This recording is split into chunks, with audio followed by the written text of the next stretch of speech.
বিকেল কিংবা সন্ধ্যার নাস্তা আইটেম হিসেবে এই নাস্তাটি আমি মনে করি বেস্ট হবে। এটি তৈরি করা যতটা সহজ, সবথেকে কম সময়ে কম খরচে এটি তৈরি করা যায়। আরও একটা ইন্টারেস্টিং ব্যাপার হচ্ছে এই নাস্তাটি তৈরি করতে বাড়তি কোনো রকম ঝামেলা নেই, কিচ্ছু না। ঘরে যে কয়েকটি উপকরণ থাকে রান্নাঘরে সেগুলো দিয়েই তৈরি করা যায়। এটা খেতে অনেক বেশি মজা হয়। বাই দ্য ওয়ে, আসসালামু আলাইকুম এভরিওয়ান, ওয়েলকাম টু নবা ইসলাম কিচেন। কী অবস্থা, সবাই কেমন আছেন?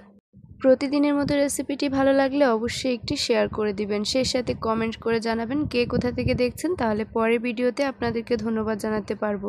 চলে যাচ্ছি মূল রেসিপিতে। প্রথমে একটা মিক্সিং বাটি নিয়েছি আর এখানে আমি 1 কাপ ময়দা নিয়েছি।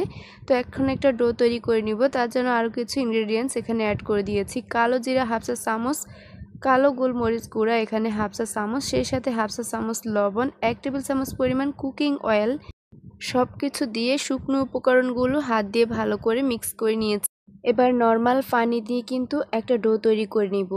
তো খেয়াল করেছেন নিশ্চয়ই, এখানে কিন্তু অল্প অল্প করে আমি পানি অ্যাড করেছিলাম। এরপর উপর থেকে সামান্য অয়েল ব্রাশ করে দিয়েছি যাতে উপরটা ড্রাই না হয়ে যায়। এটা একটা সাইডে রেখে চলে এসেছি কিচেনে। একটা ফ্রাই প্যানে এখানে 2 টেবিল চামচ পরিমাণ কুকিং অয়েল এবং হাফ কাপ পেঁয়াজ কুচি অ্যাড করেছি। তো পেঁয়াজটা আমি হালকা কিছু সময় ভেজে নিয়েছি। যখন কালারটা ট্রান্সফার হয়ে গিয়েছে, এখন কিছু পেস্ট মশলা এখানে অ্যাড করে দিচ্ছি। তো হাফ চা চামচ রসুনের পেস্ট, হাফ চা চামচ আদার পেস্ট, জিরা এবং ধনিয়া গুঁড়া মিলে 1/4 চা চামচ অ্যাড করেছি। তো এই মশলাগুলো কিছু সময় তেলের মাঝে ভেজে নিয়েছি যাতে কাঁচা যে একটা ব্যাড স্মেল থাকে সেটা যেন চলে যায়। এখন আবারও কিছু শুকনো ইনগ্রেডিয়েন্টস অ্যাড করেছি। হলুদ গুঁড়া হাফ চা চামচ, মরিচ গুঁড়া হাফ চা চামচ, সেই সাথে গরম মশলা গুঁড়া হাফ চা চামচ ব্যবহার করেছি।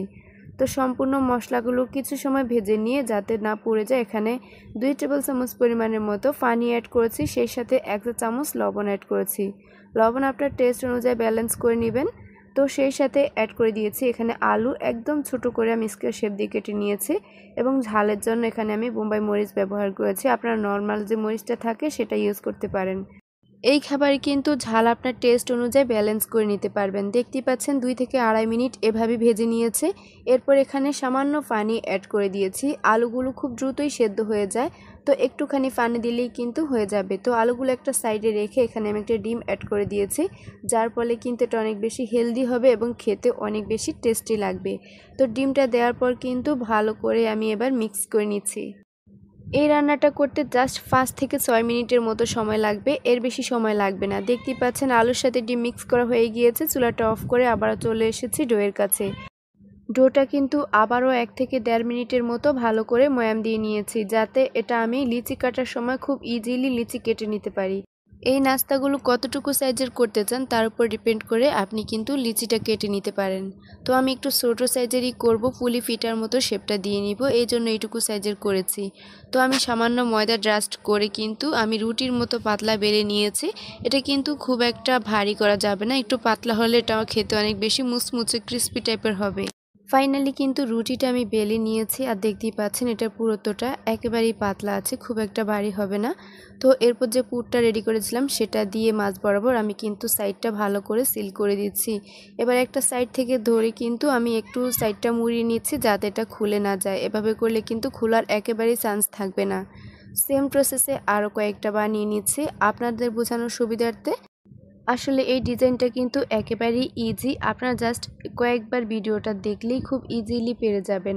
এইভাবে নাস্তার শেপটা দিলে কিন্তু এটার খোলার একেবারেই চান্স থাকবে না। ফাইনালি কিন্তু আমার নাস্তাগুলো কিন্তু সব তৈরি করা হয়ে গিয়েছে, জাস্ট এখন আমি এটা তেলের মাঝে ভেজে নিব।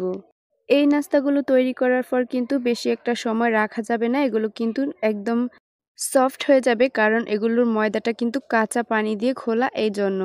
তো দেখতেই পাচ্ছেন একদম লালচে করে উল্টে পাল্টে করে ভেজে নিচ্ছি। আর এগুলো একটু কিন্তু চুলার আঁচটা মিডিয়াম টু লো ফ্লেমে রেখেই ভাজতে হবে, তাহলে উপরের লেয়ারটা অনেক বেশি ক্রিস্পি হবে এবং ভিতর থেকে পারফেক্টলি মুচমুচে হবে।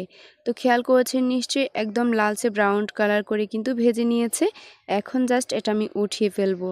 এই নাস্তাগুলো কিন্তু আমি 2টি লেয়ার করে ভেজে নিয়েছি, আর একসাথে অনেকগুলো দিতে যাবে না, নয়তো এগুলো নাড়াচাড়া করার সময় ভেঙে যাওয়ার চান্স থাকতে পারে। অল্প অল্প করে দিয়ে চুলার আঁচটা মিডিয়াম টু লো ফ্লেমে রেখেই ভেজে নিতে হবে। ফাইনাল লুকসটা দেখেই বুঝতে পারতেছেন এটা কতটা পারফেক্ট এবং মুচমুচে হয়েছে। এটা খেতে অনেক বেশি মজা হয়, একবার ট্রাই করে দেখতে পারেন। বিশেষ করে যারা মিষ্টি খেতে পছন্দ করে না তারা চাইলে ঝাল আইটেমের এই পিঠাটা একবার ট্রাই করে দেখতে পারেন। ডিম এবং আলুর কম্বিনেশনে জাস্ট খেতে ওয়াও লাগে। তো ভালো লাগলে একটু শেয়ার করে দিবেন। আল্লাহ হাফেজ।